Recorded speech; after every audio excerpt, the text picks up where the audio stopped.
राधे राधे कृष्ण कन्हैया गोपाल प्यारो मुरली बजैया। रात्रि को यद्यप कीर्तन में कहा था, लेकिन उस समय सबका ध्यान कीर्तन में रहता है।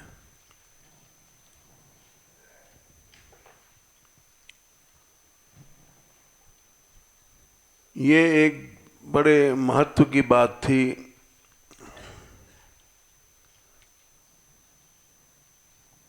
जो सेवा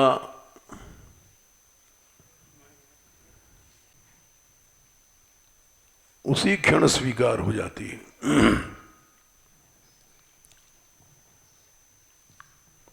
एक छोटा सा उदाहरण दे दें भक्तमाल का।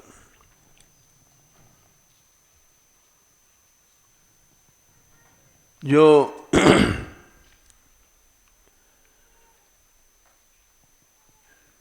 मदन मोहन जी ठाकुर वृंदावन में हैं,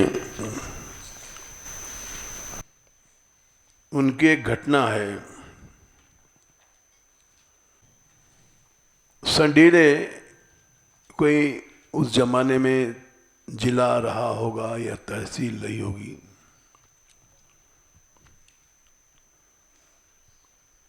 जैसे जिला का जिलाधीश होता है, अकबर के समय में वैसे हरदोई के आसपास कोई जिला था।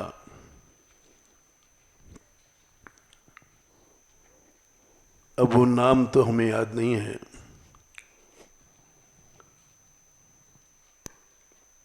वहाँ एक भक्त थे, जिलाधीश, कलेक्टर।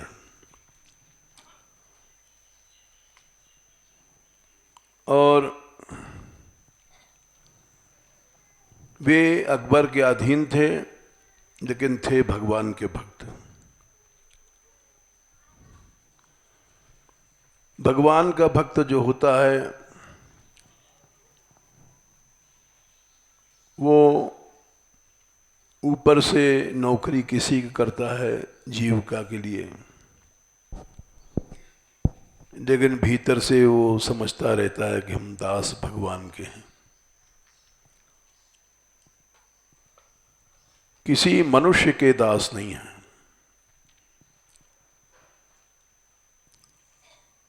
आसक्ति ही दास बना देती है।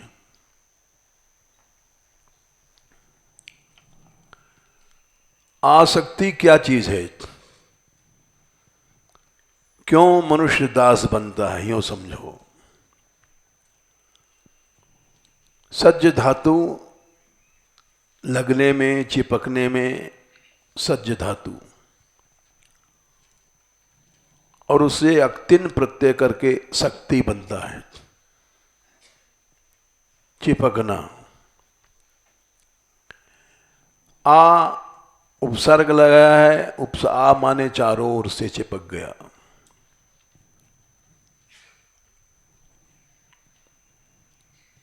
उसको आसक्ति कहते हैं।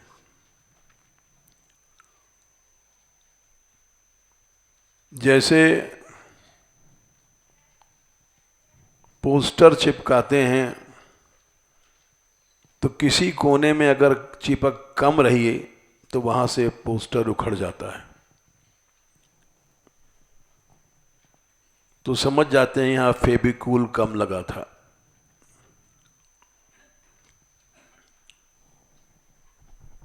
तो मन का चिपकना असमंतात, आ माने चारों ओर से चिपक गया।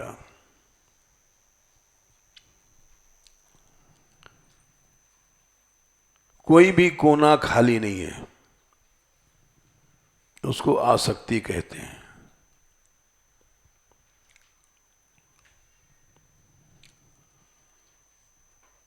तो भगवान के भक्त की आसक्ति भगवान में ही होती है।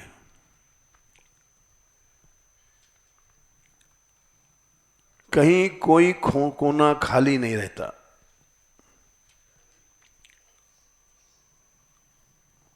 माँ बाप भाई बंधु स्त्री पुत्र सब जितने हैं ये चिपकने के स्थान है, जहां मन चिपका करता है।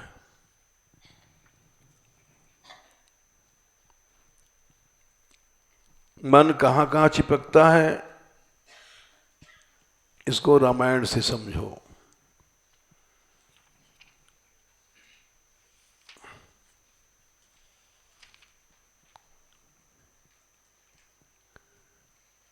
भगवान राम ने कहा है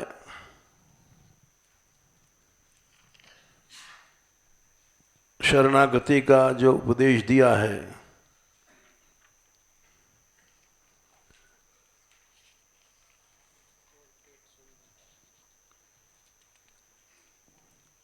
संख्या याद नहीं भाई, 48 ठीक कहा।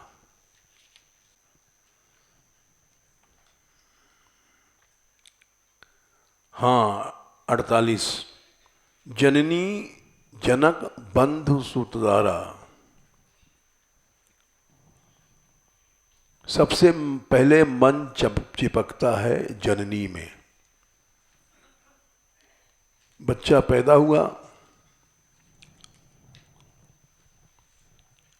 और किसी को नहीं पहचानता दुनिया में, न माँ को न बाप को। जब माँ को बाप को नहीं पहचानता तो फिर स्त्री बेटा तो भी है ही नहीं उसके।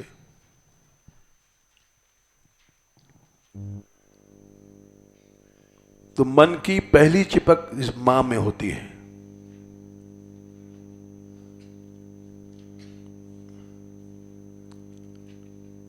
माँ की गोद पहचानता है, छोटा सा शिशु है।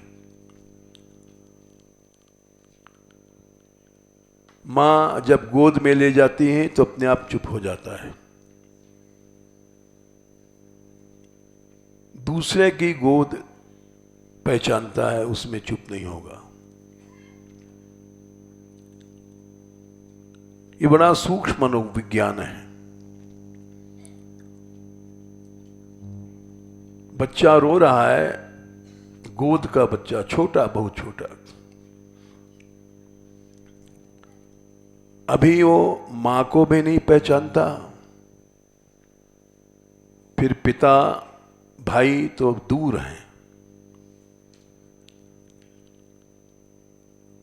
लेकिन मां की गोद पहचानता है।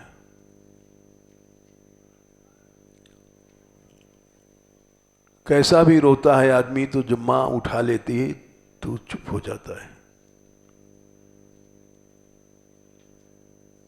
तो पहली आसक्ति मां में होती है।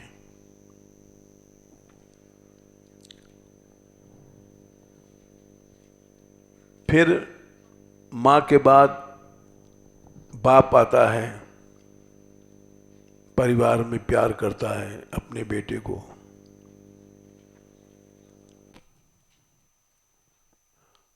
और पिता को पहचानने लग जाता है, महीनों में मां को पहचानता है। फिर धीरे धीरे पिता को पहचानता है, फिर भाई को पहचानता है, परिवार के और लोग धीरे धीरे पहचानने लग जाता है।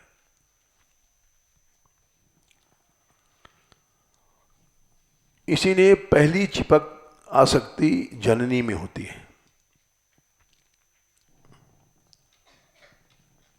मां के बाद फिर आसक्तियां परिवार में, जनक पिता में हो जाएगी। उसके बाद बंधु भाई में, परिवार में होती है धीरे धीरे।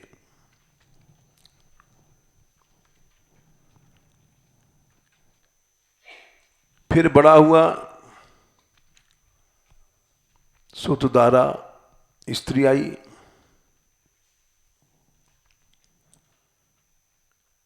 स्त्री में ऐसी आसक्ति हो जाती है कि वो सब छूट जाते हैं, माँ बाप वगैरह।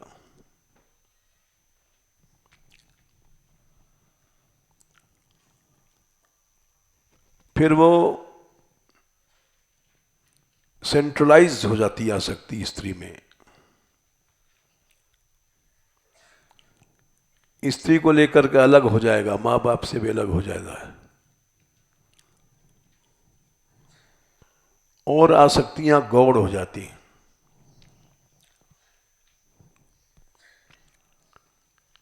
भाई वगैरह सब छूट जाते हैं। श्रीमद् भागवत में लिखा है 7वें स्कंद में, शायद 14वां अध्याय होगा या 13वां होगा, ऐसा आसक्त हो जाता है स्त्री में, जह्याद यदर्थे स्वप्राणान, 14 का 12, स्त्री के लिए अपने प्राण भी छोड़ देता है।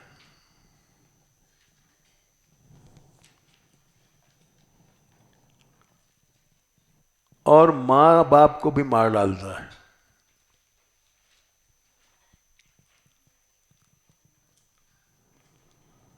गुरु को भी मार देता है। ये सब सही घटनाएं हैं, ये हमने देखा है, केवल पढ़ा नहीं है, देखा भी है।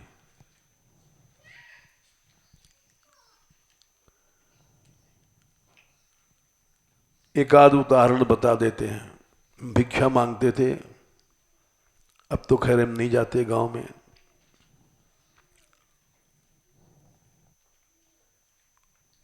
एक घर में गए भिक्षा मांगने,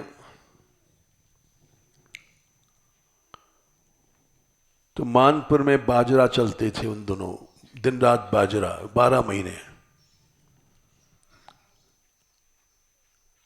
ये करीब 60 साल पुरानी बात बता रहे हैं। साग नहीं बनता था घर घर में, अब तो बाजरा बेच करके लोग गेहूं वगैरह ले लेते हैं। पहले हम भिक्षा मांगते थे तो जब भोजन करने बैठते थे तो हमारे साथ जो साधु रहते थे, हम लोग हंसते थे, अरे सीमेंट को रोटी लाना, बाजरा हरे रंग का होता है, तो उसको सीमेंट की रोटी कहते थे। कहीं कहीं ज्वार चलती है रोटी, तो लाल रंग की रोटी है।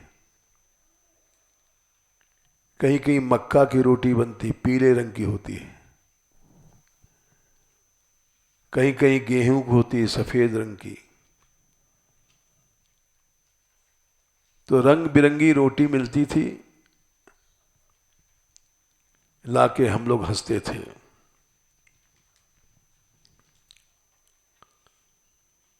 भिक्षा माने गए, एक बुढ़िया ने रोटी दिया बाजरे की, आधी रोटी, और उसमें भी ज्यादा अंश बथुआ का था।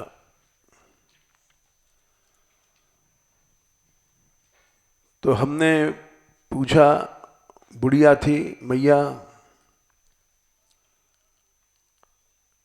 बाबा रोटी ले जा। रोटी लिया आधी सी,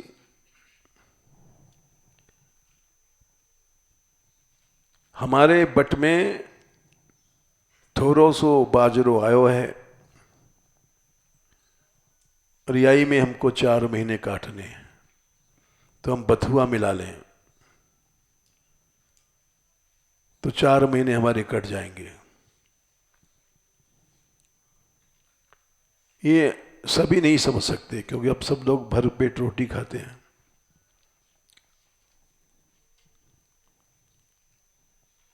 उस जमाने की बात बता रहे हैं जहां 4 महीने उस बुढ़िया को थोड़े से बाजरा में काटना है।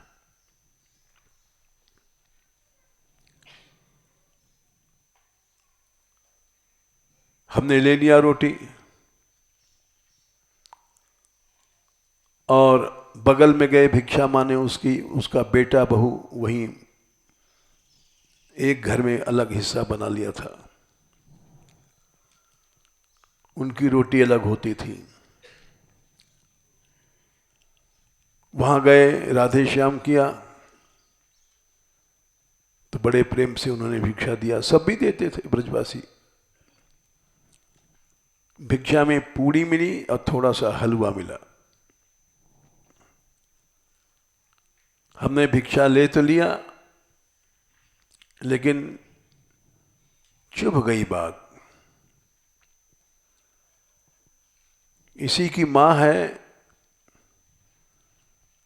आधी रोटी दिया क्योंकि नाज कम है, बथुआ मिला के समय काटना है। और ये पूड़ी बना रहा है।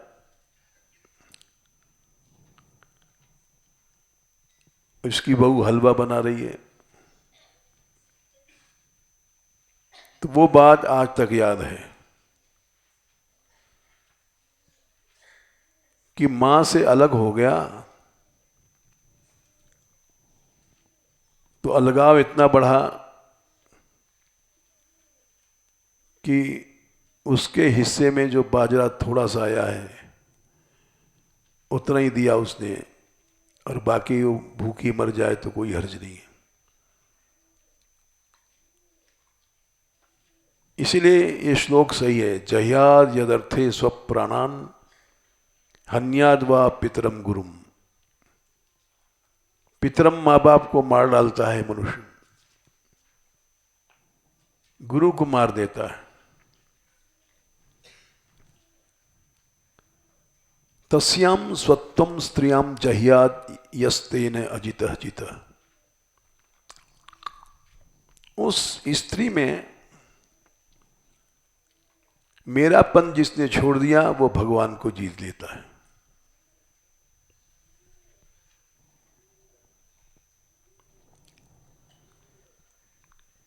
स्त्री में मेरापन नहीं छोड़ पाता।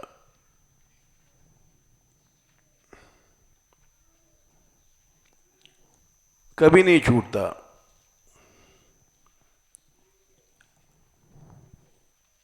इसी बात को तुलसीदास जी ने भी लिखा है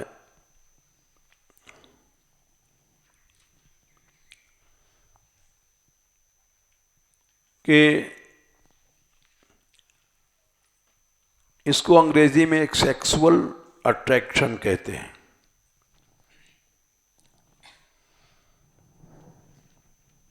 स्त्री का मुंह दिखाई पड़ जाए बस इसी में मनुष्य को शांति होती है। स्त्री का स्पर्श मिल जाए इसी में शांति होती है। इसको अंग्रेजी में सेक्सुअल अट्रैक्शन कहते हैं। ये नहीं जाता आदमी का।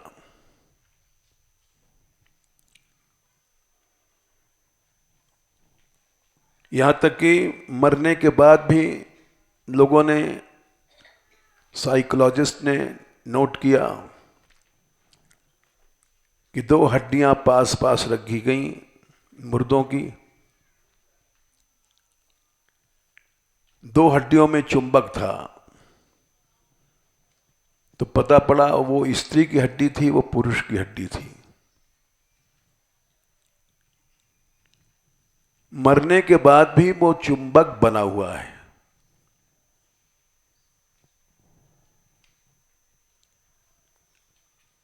इतना गंभीर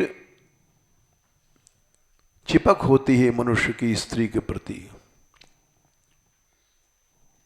और स्त्री के पुरुष के प्रति।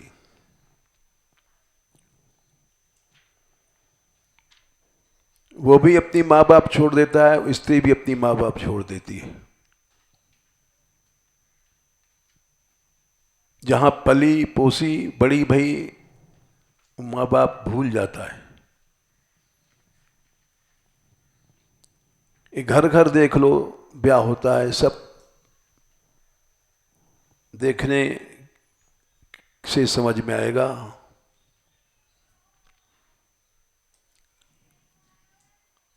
बड़े घर की लड़की है, करोड़पति की,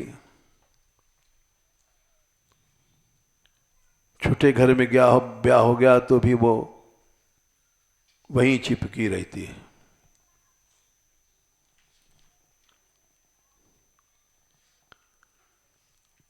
और सब भूल जाती है।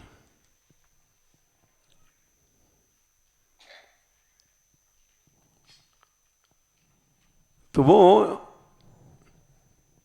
ममता स्त्री में नहीं छूटती। तो भगवान ने कहा, जननी जनक बंधु सुत दारा, बेटा बेटी पैदा हुए उसमें ममता जाएगी जाएगी, दारा स्त्री में।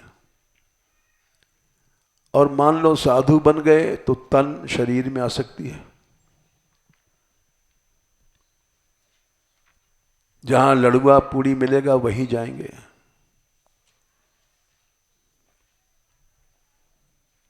जहां धन मिलेगा वहीं जाएंगे, दक्षिणा वगैरह।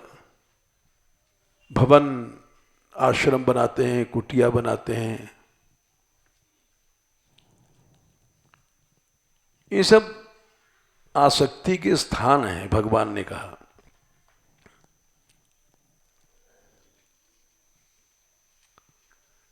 आखिर बोले, सबकई ममता ताग बटोरी। ये मेरापन, इसको ममता कहते हैं। ये मेरी स्त्री, मेरा बेटा, मेरी बेटी, ये ममता है। इन सब ममताओं को इकट्ठा करो। ताग मने धागा, और धागों को इकट्ठा करके रस्सी बनाओ। जैसे हाथी बांध देते हैं, एक ऐसा रस्सा होता है, तागों से बना है, और उसे एक मोटे हाथी को बांध दो, वो बन जाएगा।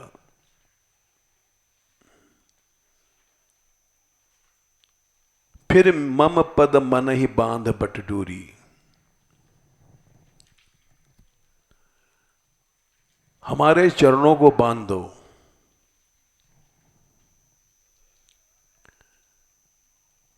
छोटे मोटे रस्से से हाथी नहीं बंधेगा। हाथी का रस्सा बहुत मोटा होता है। कहीं भी तुम्हारी ममता रहेगी तो रस्सा हमें नहीं बांध पाएगा। मुझ सर्वशक्तिमान को बांध दो। ऐसा रस्सा बनाओ कि जिसमें कहीं भी किसी अंश में ममता कहीं नहीं रह जाए।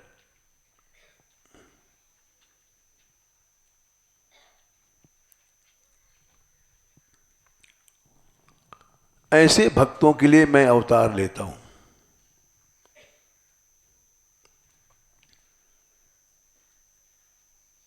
तुम सारिखे संत प्रिय मोरे, धरूं देह नहीं आननी हो रे। भगवान का अवतार ऐसे संतों के लिए होता है जिनकी ममता कहीं नहीं है।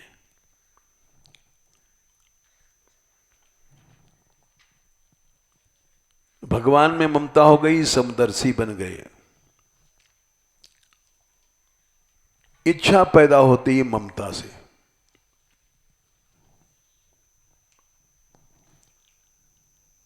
जब तक ममता है, इच्छा जरूर होगी। इस बात को समझ लो।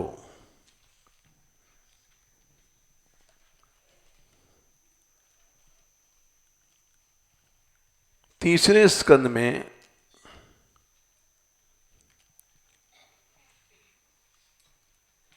25वें अध्याय में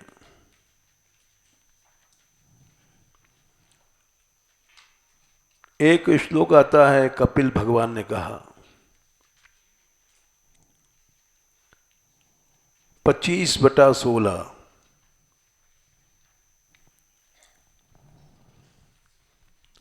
अहंता और ममता, इससे काम, लोभ आदि गंदगियां पैदा होती हैं।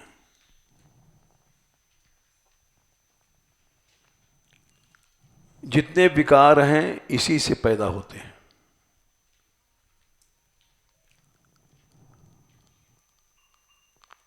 तुम्हारी ममता है, मान लिया जाए स्त्री में, तो तुम अच्छी साड़ी, अच्छे कपड़े, अच्छे गहने, अपने आप तुम्हारी इच्छा पैदा होगी।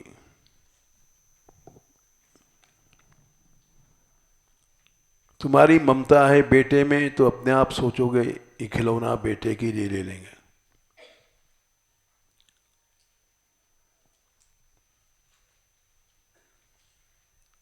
मनुष्य मर जाता है, एक पैसा भी दान नहीं कर सकता। जहां ममता है बेटे उसके नाम करेगा।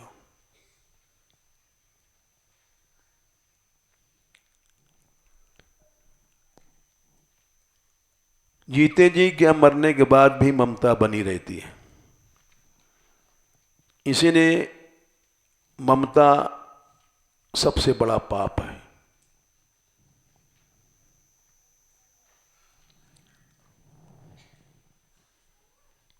ममता तरुण तमी अनियारी, राग द्वेष उलूक सुकारी।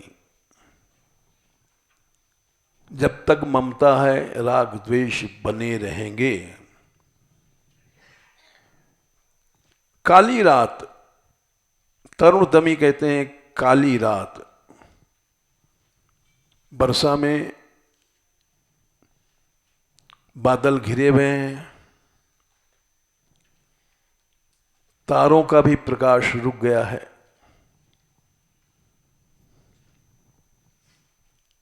उसको काली रात कहते हैं।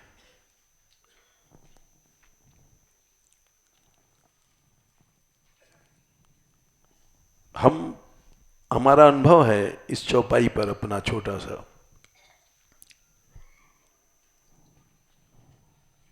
किसी जमाने में हम श्री जी के मंदिर में जाते थे नित्य संध्या को मृदंग बजाने।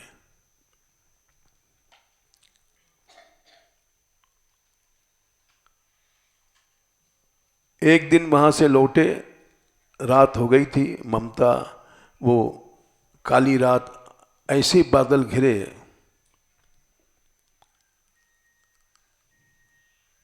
कि श्री जी के मंदिर से जब हम आए गहवर वन में, तो वहां महाप्रभु जी की बैठक के पास एक नाला सा पानी बहता है।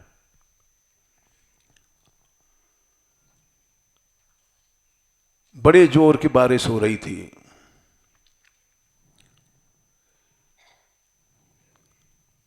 और दिखाई तो पड़ ही नहीं सकता उस अंधेरी में। अंदाज था कि यहां पर पानी बह रहा है, गड्ढा है। एक पत्थर की पटिया थी इधर से उस पार जाने की। अब भी शायद होगी। क्यों भाई, अब भी है?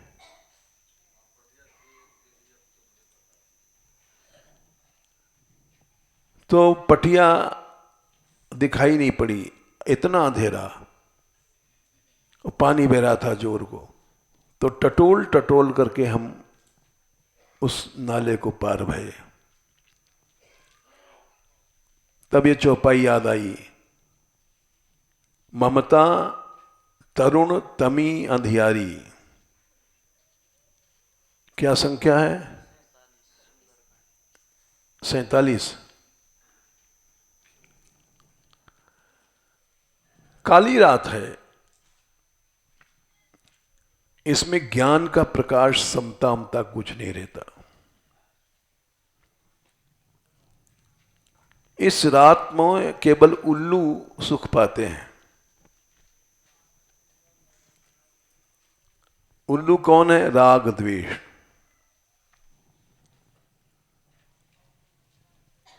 जो तुम्हारे बच्चे से प्यार करेगा उससे प्यार करोगे, जो मारेगा उससे द्वेष करोगे।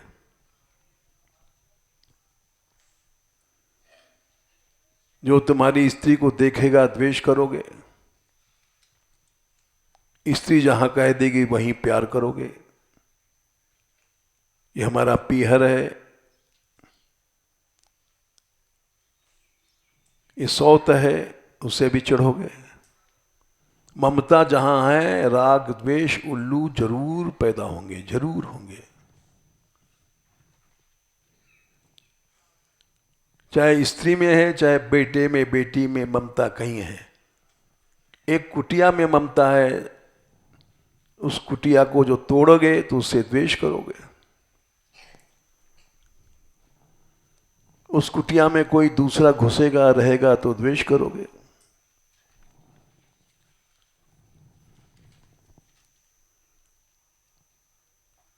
ये सनातन नियम है। वेदशिरा अश्वशिरा जैसे महर्षियों ने द्वेष किया आपस में, विश्वामित्र वशिष्ठ ने द्वेष किया।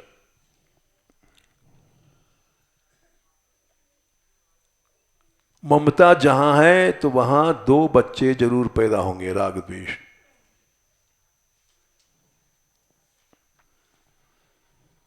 तो इसलिए ममता कहीं भी है वो तुम्हारी भगवान से रोकती है।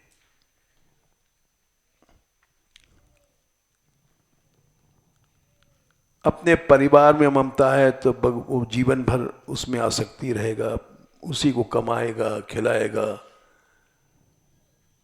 कामना पैदा होगी हमारा बेटा है और ये धनिक बन जाए, ऐसे कामनाएं पैदा होती हैं। अहंता ममता जब तक रहती है, इसलिए 3 सही 25/16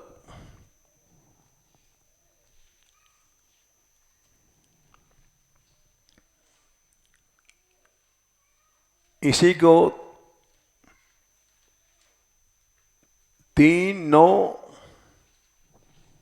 9वें अध्याय में भी कहा है,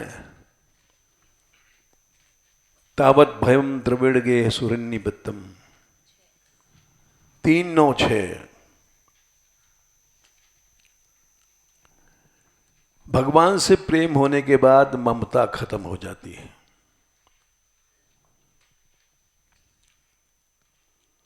कहीं भी ममता नहीं रहेगी।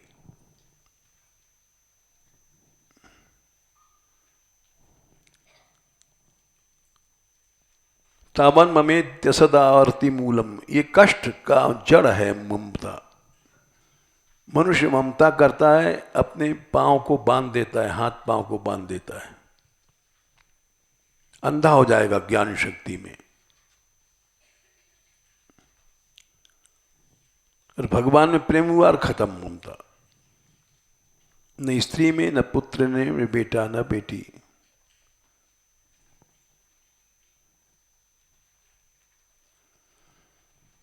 तो आसक्ति माने चारों ओर से मन चिपक गया। जैसे पोस्टर में कोई कोना खाली रहेगा तो उखड़ जाएगा,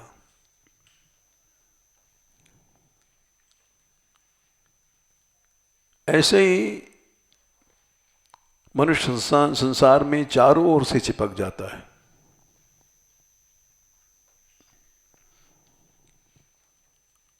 और सारा जीवन चिपका रहता है, जीवन के बाद भी, मरने के बाद भी चिपका रहेगा। इसका नाम है आसक्ति।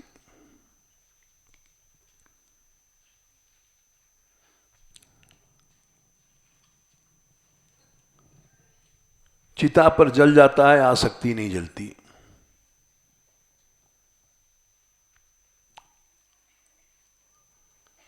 प्रसंगम अचरम पाशम, वहीं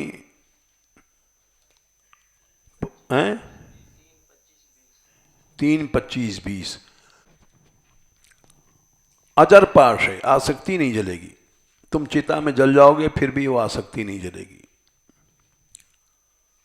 आसक्ति मन में होती है ना, मन को चिता नहीं जला सकती।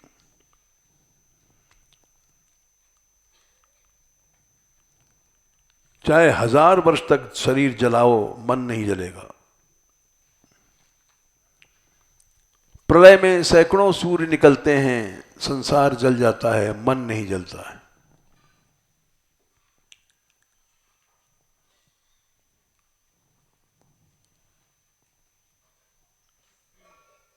आसक्ति वहां रहती मन में।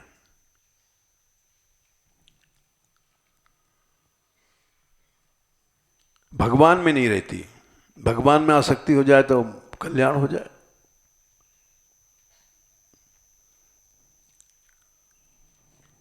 ये मन धोखा देता है।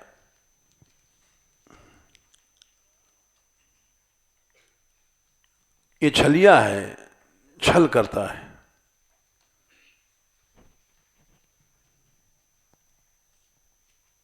5वें स्कंद में एक श्लोक आता है कि मन दिन रात मनुष्य को ठगता है, दिन रात धोखा देता है।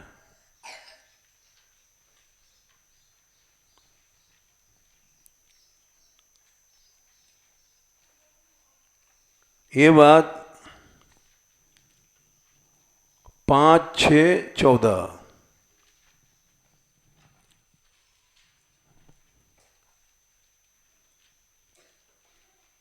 नित्यम ददाति कामस्य छिद्रम तमनुयेरया योगिनः कृतमैत्रस्य पत्युर्जाये वे पुंश्चरी।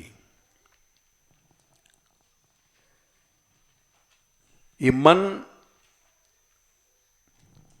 नित्य माने 24 घंटे सो जाओ, सोते में भी तुमको छलेगा,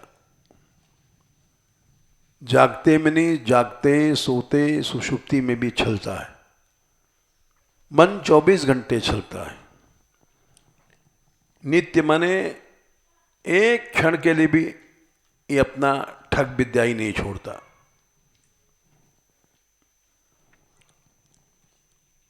और छल करके तुमको संसार की कामनाओं में फंसा लेता है।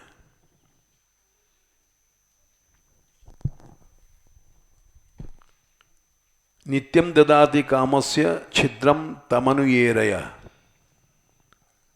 और जितने शत्रु हैं, क्रोध लोभ सबको बुला लेता है।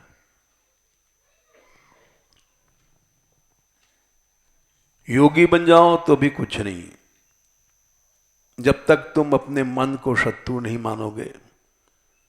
योगिनः कृतमैत्रस्य पत्युर्जाये वे पुंशरी। जैसे पुंशली स्त्री होती है, वो अपने पति को ठगती है। कितना भी होशियार पति है, अपने मन की कमी को नहीं बताएगी।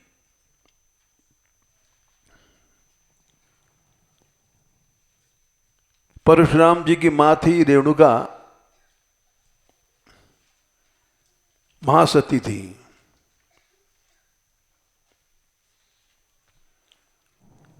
लेकिन वो भी अपनी कमजोरी ढक गई। इसीलिए पति ने कहा इसको मार डालो। क्या कमजोरी थी? नहाने गई थी पानी लेने, वहां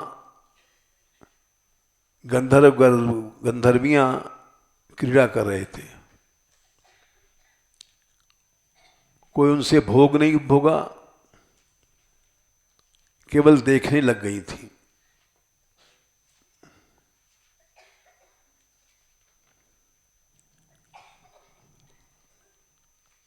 इस बात को छिपा गई। जमदग्नि उनके पति का नाम था। जब लौटी तो पूछा, देवी तुम देर में आई क्यों? छिपा गई।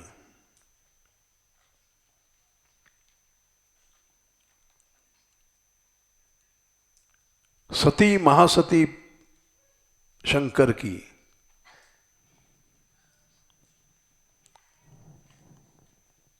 वो भी छिपा गई।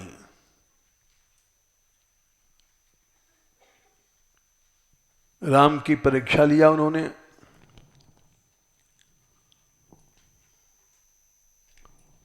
जिनसे सती धर्म प्रकट हुआ, वो झूठ बोल गई।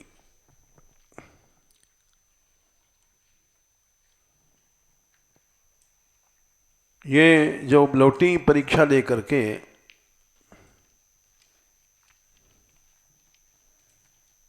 तो शिव जी ने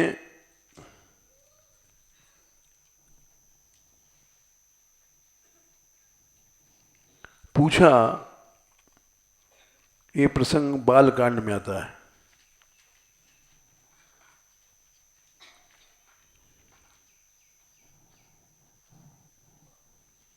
हैं? हाँ, तो पूछती हैं, पहले तो शिव ने मना किया था कि राम मनुष्य मत समझो, लेकिन संदेह है तो जाओ परीक्षा ले लो, और क्या करें।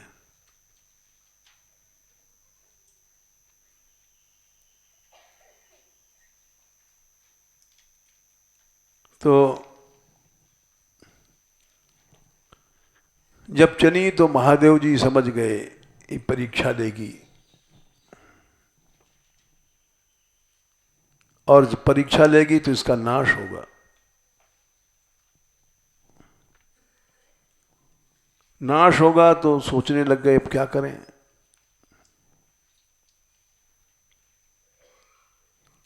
जो प्रभु करेंगे वही होगा, होइए सो जो राम रचि राखा, को कर तर्क बढ़ावे शाखा। तुम तो भजन करो, स्त्री में ममता मत करो, चाहे वो महासती हैं, भजन करो। भजन केवल भगवान में ममता रखनी चाहिए। अस कही लगे जपन हरिनामा, गई सती जहां प्रभु सुख धामा।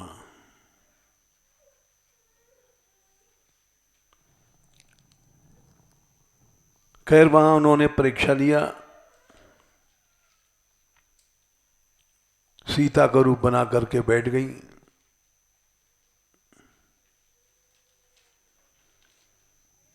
और भगवान तो जान गए कि सती हैं,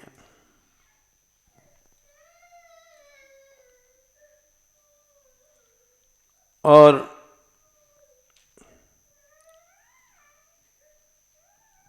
वहां से जब लौटी तो सती ने कपट किया।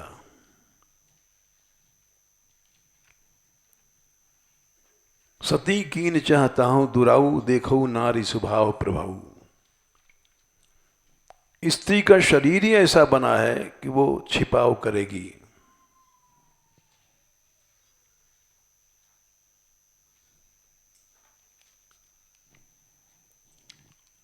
और जब भगवान ने पूछा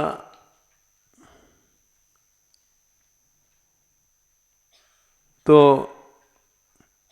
सती समुझ रघुवीर प्रभाऊ, भय बस शिव सन की निदुराऊ।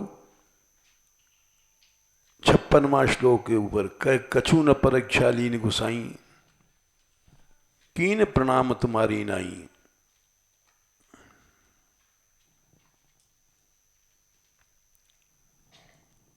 कपट किया उन्होंने। तो महादेव जी समझ गए कि भगवान की माया है। बहुरे राम माया ही सिर नावा, प्रेरी सती जय झूठ कहावा। हर इच्छा भाभी बलवाना, हृदय विचारत शंभु सुजाना।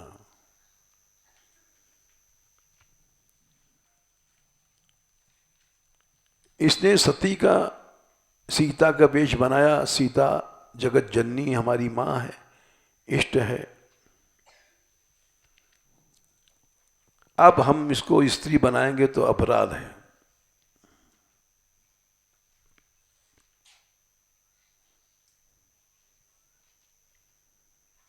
और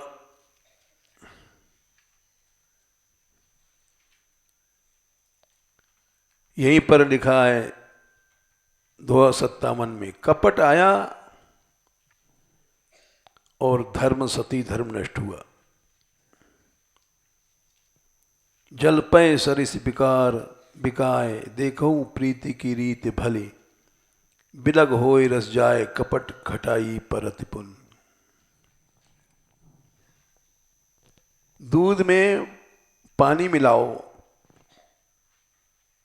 तो दूध पानी, और पानी दूध के भाव बिकेगा। 50 रुपए किलो है दूध, 50 है, 35-40, और पानी भी उसी 35-40 के भाग बिक जाएगा।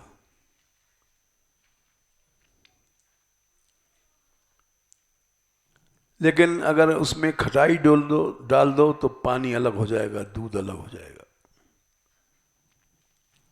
वैसे खटाई कपट आते ही भक्ति प्रेम सब खत्म हो जाता है।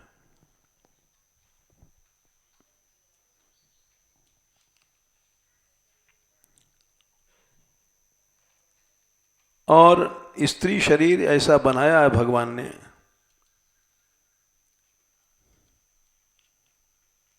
कि वो देखो नारी स्वभाव प्रभाव,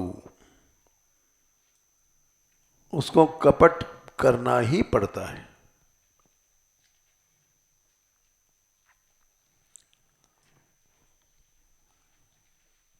तो ये बड़ी सूक्ष्म बातें हैं। ममता छोड़ना हम जैसे लोगों के लिए असंभव है।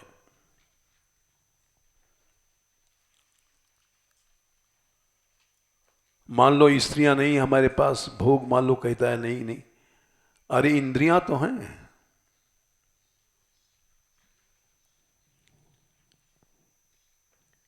ये इंद्रियां लूट रही हैं हमको। क्यों लूट रही हैं? कि हमारी आसक्ति है इंद्रियों में। ये इंद्रियां हमारी हैं।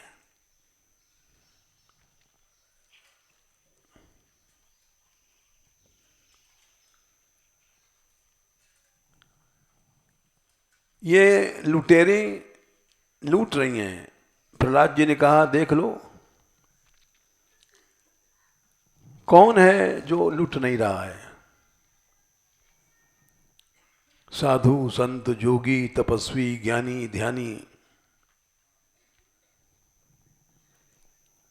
7, 9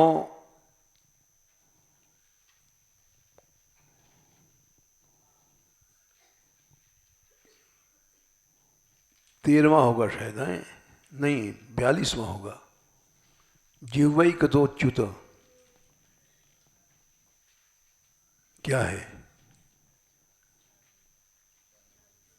हैं 40। जीभ लूट रही है, लाओ लड्डू लाओ पेड़ा लाओ, और दिन भर खवाओ रात भर फिर भी भूखी रहती है। जन्म भर खवाओ, मां भी तृप्ता। अब तृप्त माने कभी इसका जीभ का पेट नहीं भरता।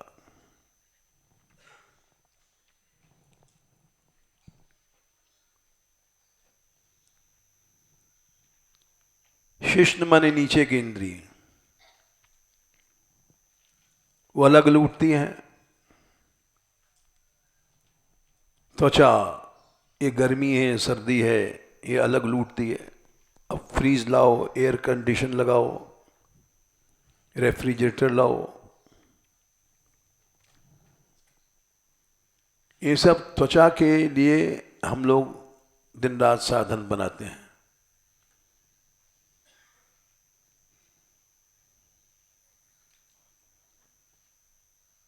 उधर पेट दिन रात लूट रहा है। हम लोग बचपन में गाते थे खेल खेल में, लेटर बक्स है पेट हमारा,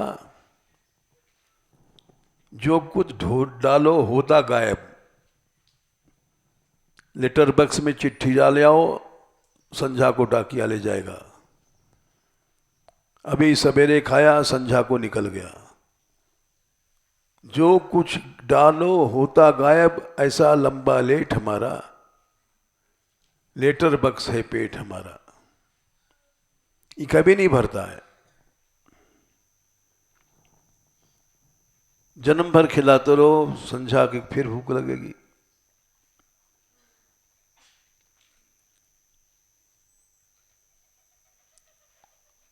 श्रवण कान एक इंद्रिय है, हर समय आजकल तो हमने देखा रिक्शा चलाने वाले भी वो मोबाइल से सुन रहे हैं गाना, पत्थर फोड़ने वाले भी पास में ट्रांजिस्टर है, हमने देखा है, पत्थर फोड़ रहे हैं, बेचारे गरीब हैं, लेकिन पास में गाना बज चल रहा है।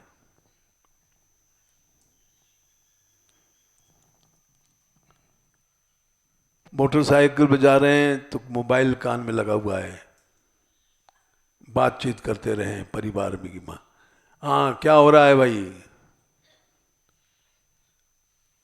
लोग साधु बन जाते हैं यहाँ और परिवार वालों से बात करते रहते हैं, क्या है भैया का क्या हाल है, बोले दस्त हो रहा है, अरे रे रे रे दवा नहीं दिया। अब यहां हम साधु बन गए हैं और दस्त हो रहा है किसी को तो सोच कर रहे हैं। ये सब क्या है, ये इंद्रियां लूट रही हैं। घ्राण, नाक, भाई हम बहुत दिन पहले की बात है, जब सोने लग गए तो एक व्यक्ति आया, उसने हमारे बिस्तर पर स्प्रे, एक तरह का छिड़कने का होता है पिचकारी सा, किया। हमने कहा क्या कर रहे हो, बोले स्प्रे है, इससे आप सोएंगे तो नींद अच्छी आएगी। तो हम हंस गए, हमने कहा ठीक कह रहा है। अरे सोते मान लो गंदी हवा निकल गई तो स्प्रे डल करके छोड़ते हैं, अपने शरीर की बदबू ढकी रहे। ग्राणुन्नित चपल दृक है, हाँ उसमें ममता है, लूट रही है।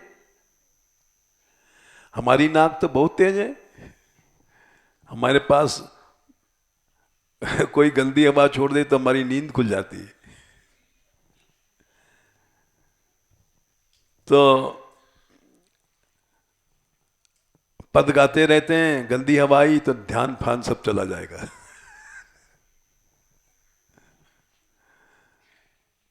तो हम अनुभव करते हैं कि भाई हमारी नाक बहुत तेज है, ये भगवान से हटा देती है। आंख, आंख की तो बड़ी बुरी हालत है। आंख के बारे में गोसाई जी लिखते हैं, यो मन कबहू तुमहि न लाग्यो। एक बड़ा विचित्र पद है। सब लोग भगवान के भक्त बनते हैं लेकिन कोई भक्त नहीं है। हम जैसे लोग केवल ढोंगी हैं, भक्त वक्त कुछ नहीं है, भक्ति का ढोंग कर रहे हैं। क्यों? ज्यों छल छाणी स्वभाव निरंतर रहत विषय अनुराग्यो। छल को छोड़ करके विषय में हमारा मन लगा हुआ है और बनते हैं भगवान के भक्त।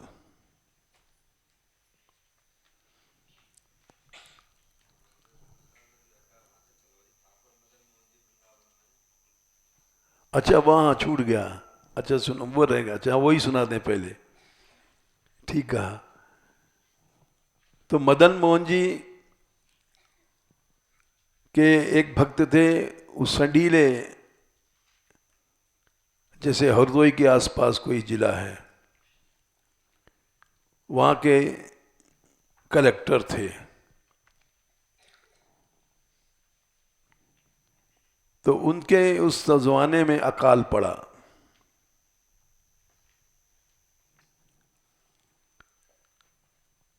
तो उन्होंने सब खजाना लुटा दिया। 13 लाख साल भर की वसूली थी, सरकारी पैसा, और उनका नाम था सूरदास मदन मोहन। उन भक्त का। अकबर के फाइनेंस मिनिस्टर थे टोडरमल। ये सच्ची घटना है भक्तमाल की। टोडरमल बड़ा कड़ा था।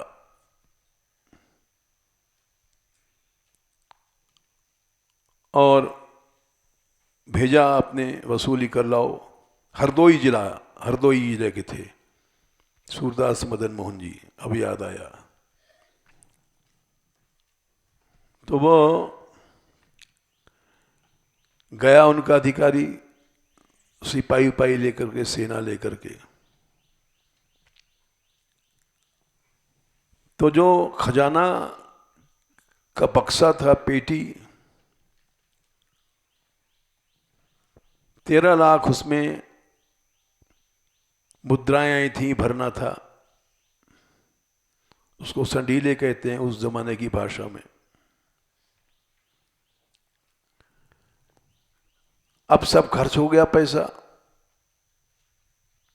तो उन्होंने क्या किया, कंकड़ पत्थर भर दिया। मोहर वजनी होती है ना,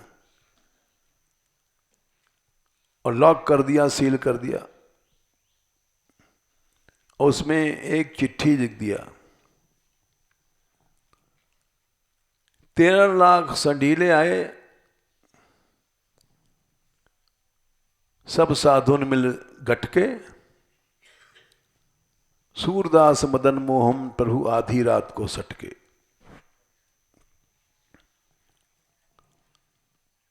और वो खजाने के पैसे उस पेटी में बंद किया, सरकारी मोहर लगाया और चिट्ठी रख दिया।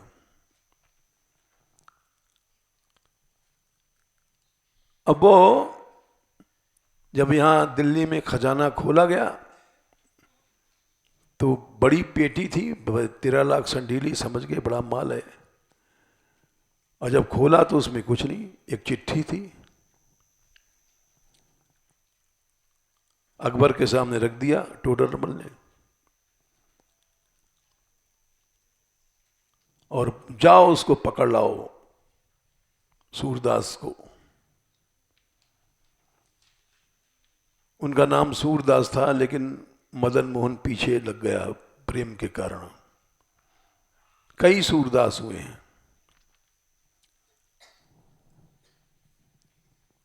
भुगले क्या चिट्ठी में लिखा है, बोले 13 लाख संडीले आए और सब साधुन मिल गटके, सूरदास मदन मोहन प्रभु आधी रात को सटके। बादशाह सलामत, इसने एक भी पैसा नहीं भेजा। आवारा साधुओं को खिला दिया इसने राज्य का पैसा। फरमान निकाला गया, इनको पकड़ के लाओ जहां भी दुनिया में हो। राजद्रोह का मुकदमा रहेगा, उसमें फांसी मिलती है। फरमान जारी हो गया, सेना गई पकड़ लाई,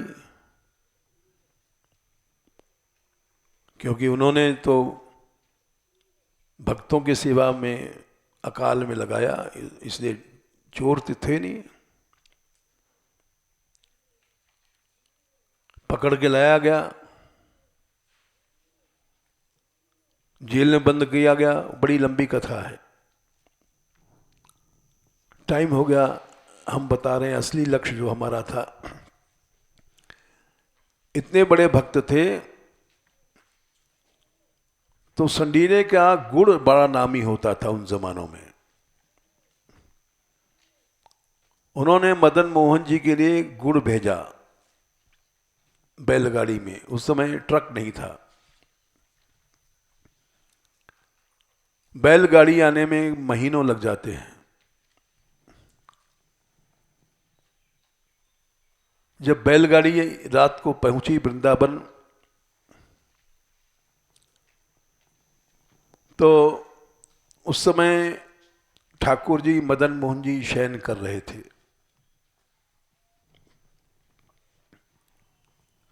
शयन के पट लग गए थे। इसलिए भोग लगने का कोई सवाल नहीं। और मदन मोहन जी ने आवाज दिया रात को पुजारी की, पुजारी, ओ पुजारी। पुजारी चौंक गया, ये कौन बुला रहा है रात को मंदिर के भीतर? मैं मदन मोहन हूं। अरे महाराज, हाँ आज्ञा, जा, गुड़ आए हैं वहां से,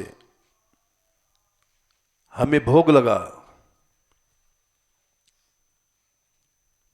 तो रात को 12 बजे गुड़ के पुआ बनाए गए और मदन मोहन जी को खिलाया गया जब उनको नींद आई। ये हमने इसलिए कथा सुनाई कि जो यहां इन कुंड इन लोगों ने खोदा, इन बच्चों ने छोटे छोटे, इन लड़कियों ने जो कभी फावड़ा जीवन में नहीं चलाया होगा, जो हमेशा बीमार रहती हैं, उन लोगों ने फावड़ा चलाए।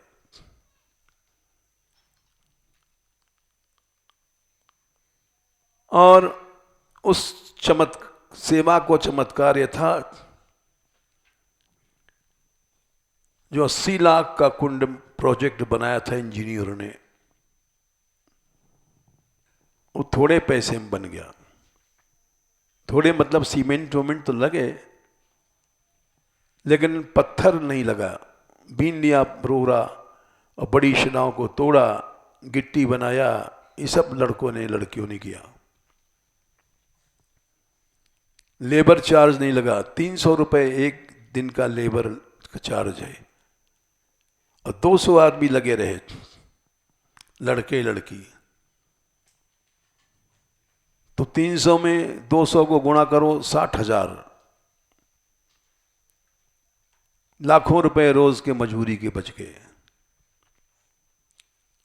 मिस्त्री भी कई आपने गुजराती थे, वो पैसा लेने कोई सवाल ही नहीं। इस तरह से सब पैसा बचा और सरोवर जैसे बना वो अजीब खेल था। हमने नरसिंहदास अभी नहीं चले गए हैं, उनसे कहा था आज बन जाना चाहिए, बोले नहीं बन सकेगा। क्यों? मशीन दो ही है, एक बिगड़ जाती है तो दूसरी से काम चलता है। हमने कहा कहीं से लाओ मशीन, आज बना दो। हमने वैसे ही मूर्खता में बात कही, लेकिन वो बोले नहीं हो सकता। तो कभी कभी ढोंग भी बड़ा काम कर जाता है। हमने सोचा चलो हम चलें और ढोंग करें, हम कुछ काम करेंगे नेताओं वाला। नेता लोग जैसे फावड़ा उठाते हैं, फोटो खिंचा लिया, ऐसा कुछ पाखंड करेंगे तो कुछ असर होगा। हम गए वहां, एक परात मुश्किल से उठा पाए।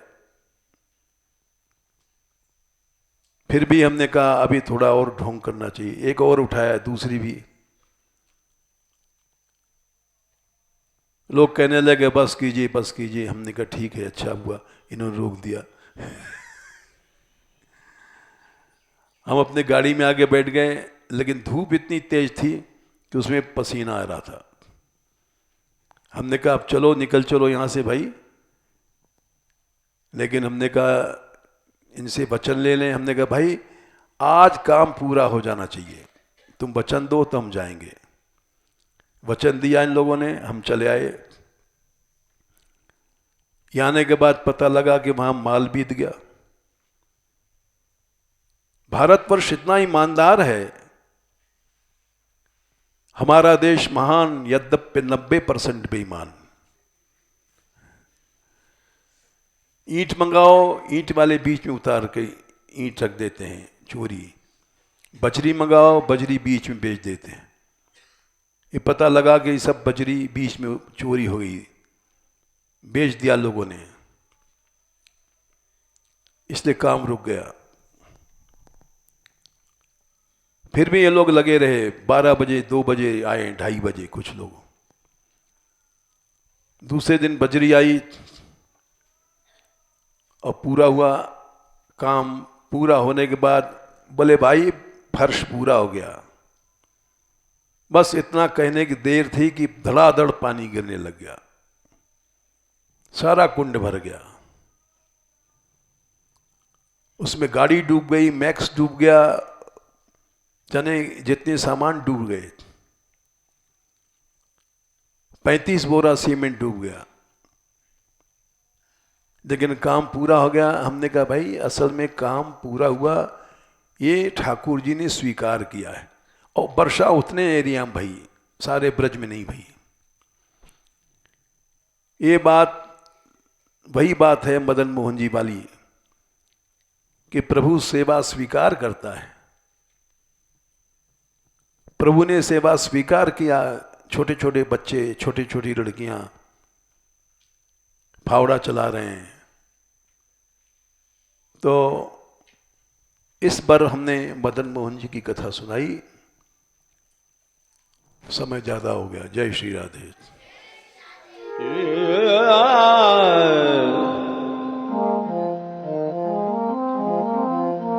Yeah.